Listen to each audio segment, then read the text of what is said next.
The Ryzen 5800X3D is the most anticipated CPU upgrade pretty much ever. But is the Ryzen 5800X3D upgrade right for your AM4 system in 2026? And how do you actually upgrade your PC with the Ryzen 5800X3D? Welcome back to PC Builder, I'm Jason. This 2026 Ryzen 5800X3D PC upgrade guide will take you through the steps to upgrade your existing AM4 PC and avoid those critical mistakes. We're going to look at whether the Ryzen 5800X3D makes sense for your upgrade budget. We'll consider a Ryzen 5800X3D PC upgrade versus a new AM5 PC build. What other PC components might you also want to upgrade? And we're going to walk you through how to actually upgrade your PC with the Ryzen 5800X3D. If you get value out of this video, please give it a like or subscribe for more cool PC content. Let's jump into it. This video is sponsored by VIP SCD Key. Say goodbye to crazy expensive Windows licenses and that terrible Activate Windows watermark. Right now, use the links in the video description, head over to VIP SCD Key and get a Windows 11 OEM license for a great price. Pick your product license, then use the PC Builder discount code PC25 for additional 25% off. Go to the activation settings on your PC, put in the code, and boom! Windows is fully licensed for a crazy low price. And they have Microsoft Office licenses too. Use the links in the video description. So is the Ryzen 5800X3D right for your AM4 PC upgrade? Well, looking at TechSpot's average benchmarks across 14 games at 1080p ultra settings with an RTX 5090, the Ryzen 5800X3D was 27% faster than the Ryzen 5800X, 56% faster than the Ryzen 3800X, 89% faster than the Ryzen 2700X, and a whopping 110% faster than the Ryzen 1800X. But I doubt anyone watching this guide is using an RTX 5090. Instead, you're likely going to have a more mid-range powered GPU, or even a relatively weak one by today's standard. We know that we can get the most FPS when we get the fastest graphics card that we can afford, then just get a CPU that's not going to overly bottleneck our GPU. Now, given previous testing that has shown stuttering and other performance issues with the Ryzen 1000 and 2000 series CPUs, I think these are a no-brainer for a CPU upgrade. The same goes for any of the Ryzen 3000 CPUs below a Ryzen 3600, so like the 3500X, 3100X, and other CPUs. 6-core and 12-thread Ryzen 3000 CPUs, like the Ryzen 3600 and higher, still perform pretty well up to about an RTX 5060 Ti 16GB or RX 9060 XT 16GB GPU speed. So I'd want at least that fast a GPU before I reach for a CPU upgrade like the 5800X3D. The same goes for the Ryzen 5000 series APU-based processors like the Ryzen 5500, 5600G, 5600GT, and 5700 non-X. For the Ryzen 5000 series CPUs based on the Vermeer Zen 3 architecture, so like the Ryzen 5600, 5600X, T, XT, the 5700X, and higher CPUs, the upgrade is a little bit more complicated. Looking at GPU scaling data from TechSpot last year, I'd probably want a GPU at least as powerful as an RX 9070 GRE or RTX 5070 12GB, because those Ryzen 5000 CPUs, they still perform pretty well in most games. But how does a Ryzen 5800X3D upgrade compare against our alternative, a brand new Ryzen AM5 Build with like a Ryzen 7600X or a 9600X, and of course DDR5 RAM? The Ryzen 5800X3D, it does perform pretty similarly to these AM5 CPUs. The big difference here, you already own the RAM and the motherboard. Now, we'll talk more later about whether you should consider a motherboard upgrade with the Ryzen 5800X3D, but for now, let's just assume we're keeping our existing motherboard. If we already have 32GB of DDR4 RAM, that means for $350, we can basically make our existing system run just as fast as a current AM5 mid-range CPU like the 7600X or 9600X. Of course, that's without the upgrade path to future Zen 6 and Zen 7 CPUs. Now, those CPUs cost about $160 on average if paired with a budget AM5 motherboard for $140, along with 32GB of DDR5, which right now is going for about $400. That means a similar AM5 setup would cost us $700. That's an easy win for the Ryzen 5800X3D. If, however, you only have 16GB of DDR4, that shifts the math a little bit. A Ryzen 7600X for $160, paired with that same $140 AM5 motherboard and a $220 16GB DDR5 kit, comes out to $520. Still a win for the $350 Ryzen 5800X3D, but depending on how you value the upgradability, it's a little closer. And when we consider the resale value of our existing used DDR4 RAM, used AM4 motherboard, and used AM4 CPU, it might close the gap entirely. So if you're open to selling off your old components, consider doing that to bridge the gap between a Ryzen 5800X3D upgrade and a brand new AM5 platform build. Okay, so we've decided the Ryzen 5800X3D is the right upgrade for our AM4 system.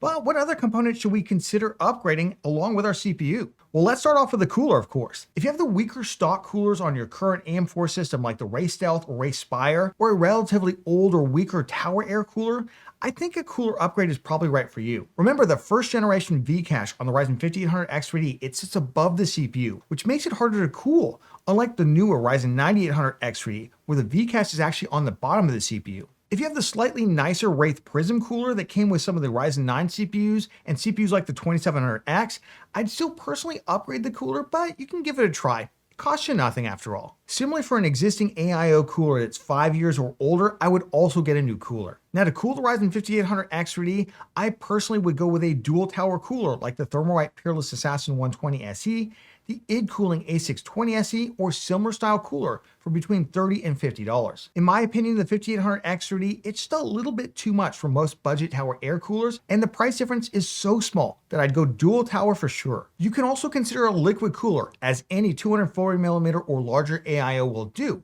like the Sama L70-240 or Thermalright Aqua Elite V6-240, and they start around $40. Another component you could consider upgrading is your motherboard.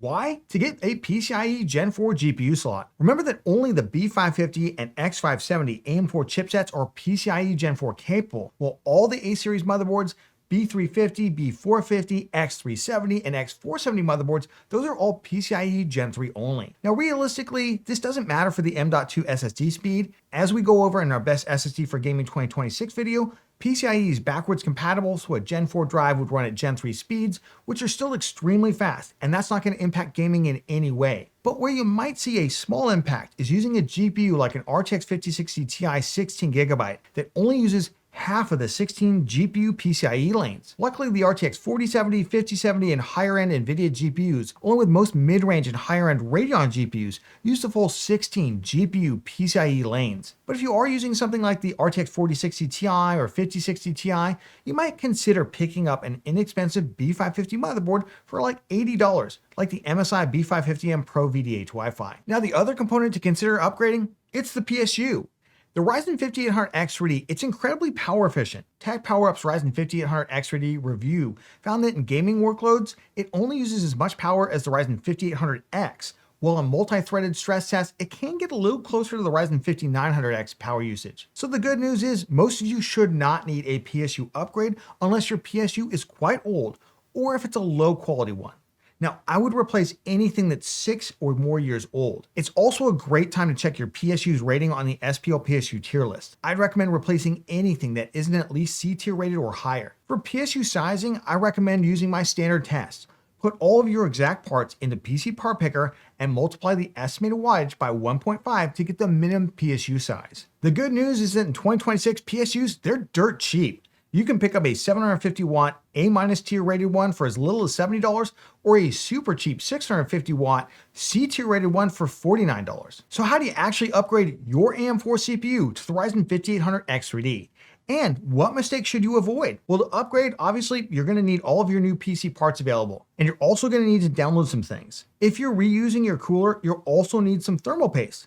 Now, my favorite is the Arctic MX4, costs $10 with a paste spreader, and I'll link it in the video description. I also recommend some isopropyl alcohol. It's just really useful in cleaning off excess thermal paste from your old CPU and your cooler. Now, you can either get a bottle of it pretty cheap or just get a medical alcohol wipe. Those are also fine for things like the cooler and the CPU heatsink. Now, go to your support website for your motherboard model and download the latest BIOS for the motherboard to a USB drive or somewhere on your system that can be easily accessed on your drive. If you're already on the latest BIOS, you can just go ahead and skip this. If you don't know what version you're on, you can jump into the BIOS by mashing the delete or F2 key and write down the BIOS version. Now note, on some older 300 and 400 series motherboards, you may not be able to jump from a very old BIOS to the latest one.